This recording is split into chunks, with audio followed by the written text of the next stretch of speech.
Good morning, dear students. We are starting, we are going through the chapter hand complex, and we have already gone through the carpometacarpal joint functions, range of motions, the muscles acting. Now we are going into a particular area in the hand, and it involves the carpometacarpal joint and also the other parts of the mainly the fingers and the distal part of the palm. So we are talking about palmar arches. So the palm, as we already understood that the hand has a lot of functions. So mainly these functions are possible. These fine motor functions and also the prehensile and precision activities such as gripping, very simple fine motor activities, picking up a coin, opening a lock, sewing clothes with a needle, even a job like chopping meat, or cleaning, any kind of work what we do in kitchen, or all those kind of activities like using a computer. Everything needs the proper functioning of the hand. So while going into understanding that, before that, now we are talking about palmar arches. Now, dear students, if you hold your hand, take the right hand of your palm and just see, if you hold it in an extended position, wrist in extended, finger in extended, you can see that the even if you hold like that also, you can see that the proximal part of the palm, that is the carpometacarpal joint, you can see that there is a mild concavity in the center, where you can see the palmar is longer tendon entering, and then and this is formed by this concavity is formed because of the concavity of the carpal bones. The carpal bones are giving this concavity, and then the metacarpal bones which are joining. So then you can see the inner part of the palm is a bit deeper, and the both lateral border, that is the hypothenar and thenar muscles are a bit bulkier because of the musculature, and these muscles give some kind of a arch inside the palm, and this arch can be exaggerated, means you can make it larger just if you hold the palm, so that if you are holding some water in your hand, like what we call as cupping of the palm. When we do the cupping of the palm, as if you try to, you just do with your hand, and try to see that when if you are holding water inside your hand, how will you do that? So now when you are holding like this, you can see that the depth of the palm is increasing and the arches also are exaggerating. So these involves lot of action with the finger muscles. The fingers will go for flexion. The thumb will also go for adduction, or sometimes it may go for opponents according to your need of the activity. And mainly the digita minimi, the small finger, little finger, flexor digita minimi will act more. It will come more towards the thumb, direction of thumb, so that more cupping of the hand is possible. So now in the figure, come back to the figure which we are seeing now. You can see that this is the palm. Somebody is holding their palm in a cupped hand, in a cupped but in an open position. Fingers are open, and the thumb is in opponents. Okay. Now what they are showing is we have three palmar arches mainly. A, this is A. This is A. This is the proximal arch. That is, if you are holding the cup, cupping your palm, then you can see that the carpometacarpal joint area is the proximal. This area is the whole inside of this area. We actually, the arrow is coming here, but we are talking about the volar aspect, not the dorsal aspect. Inside this, it goes like this, and this is the distal arch. So here it is the MCP joint, metacarpal phalangeal joint area. That is the ball of the metacarpal bones here, all of together. The transverse metacarpal ligament, everything is present here. All this will lead to what we call as the distal palmar arch. This is in the carpometacarpal joint, which is the proximal, transverse palmar arch. Both A and B are transverse because they are in transverse. This one is in longitudinal, and this is a longitudinal palmar arch. So longitudinal palmar arch will also include the fingers. From the CMC joint, it will start just after the CMC joint, that is carpometacarpal joint, and will extend till to the all the four fingers. That is a longitudinal palmar arch. The other two arches which are transverse are proximal palmar arch, that is proximal transverse palmar arch, and the distal transverse palmar arch. So going into detail, the function of the fingers of CMC, that is carpometacarpal joints, and their segments overall is to contribute with along, even though we are discussing about the four fingers here, which along with the thumb will contribute to the palmar arch system. The fingers and the CMC joint and the segments. So CMC joint, the fingers, the MCP joints together with the thumb will contribute to what we call as the palmar arch system.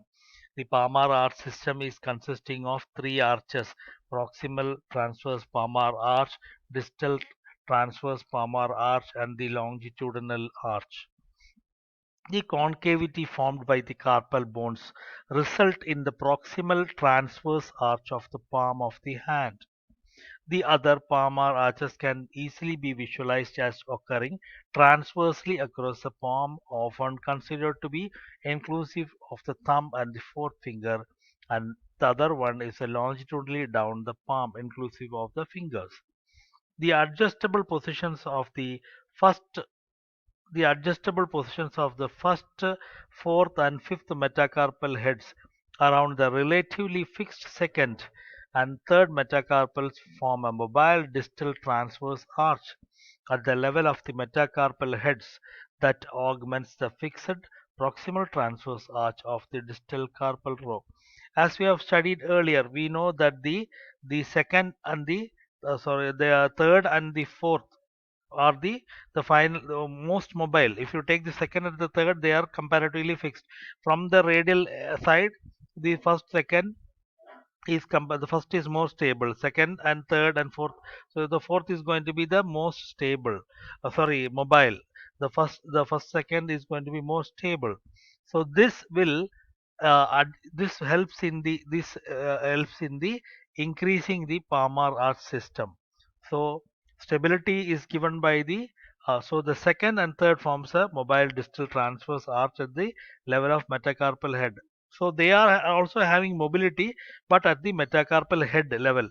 But CMC level, they are very fixed. CMC, there is no movement of the first and the second. But the third and the fourth, the CMC level also, there is some kind of mobility available. So this will help in the transverse and the longitudinal arch system. The longitudinal arch it is traversing the length of the digits from the proximal. So it will, we already saw that in the figure, it covers all the finger. The finger is part of the longitudinal system, and from the proximal to the distal.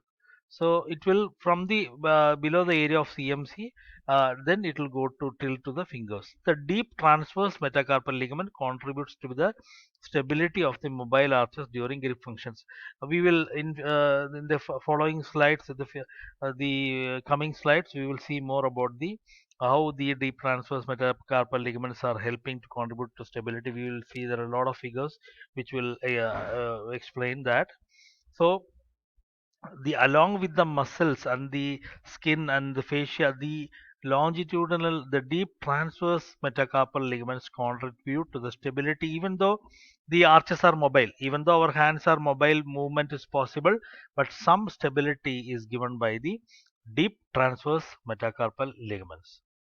The palmar arches allow the palm and the digits to conform optimally to the shape of the objects being held.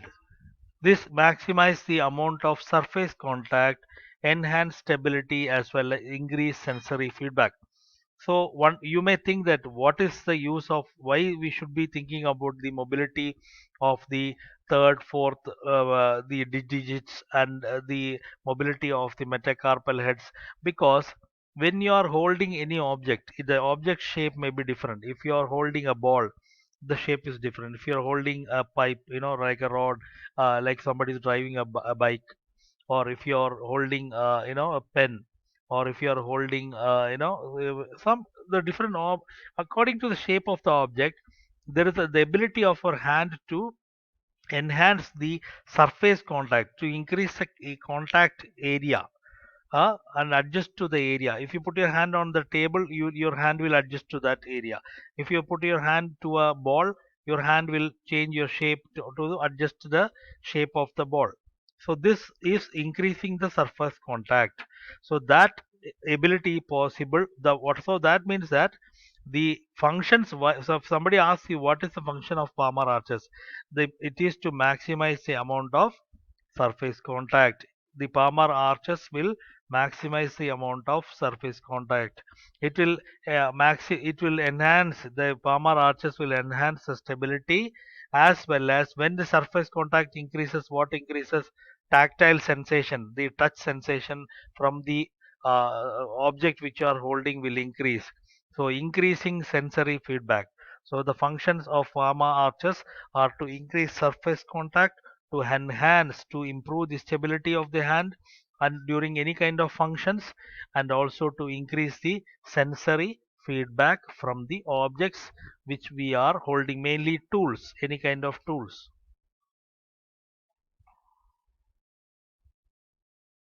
Muscles that cross the CMC joints will contribute to palmar cupping. So the muscles which are crossing, those are, and it's naturally understandable that any muscle which is passing through that area is going to be helping in the palmar cupping. Okay, so cupping is called as conformation of the palm to an object. So how the hand shape is changing to the shape of that object which we are going to hold or going to use. Okay, that is called as palmar cupping by acting on the mobile segments of the palmar arches. So we have to understand that the palmar arches have both mobile as well as stable segments. So according to the requirement, the palmar cupping will happen. Hollowing of the palm accompanies finger flexion. If you see now, if you take your hand or right hand do palmar cupping, now you just try like then try to flex more the hand, then what will happen? Like a hollow, like a pipe. If you want to, if you are cuffing, what will you do? You will hollow your hand and cuff, right?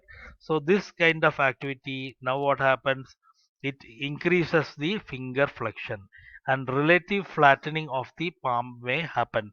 So when you do something like that activity, so like you're showing like touching the thumb, tip of the thumb with the index finger, the hollowing will happen. But then what will happen is the palm will go for a bit of flattening. Also, the fifth carpometacarpal joint is crossed and acted on by the opponent's digitae minime muscle. So I already told you the flexor digitae minime and the opponent's digitae minime muscles act a big role, because the fifth CMC joint crosses, and that part, that what we call as the hypothenar muscles, are mainly formed of these muscles. The digitae minime muscles are very, very essential for the cupping of the hand.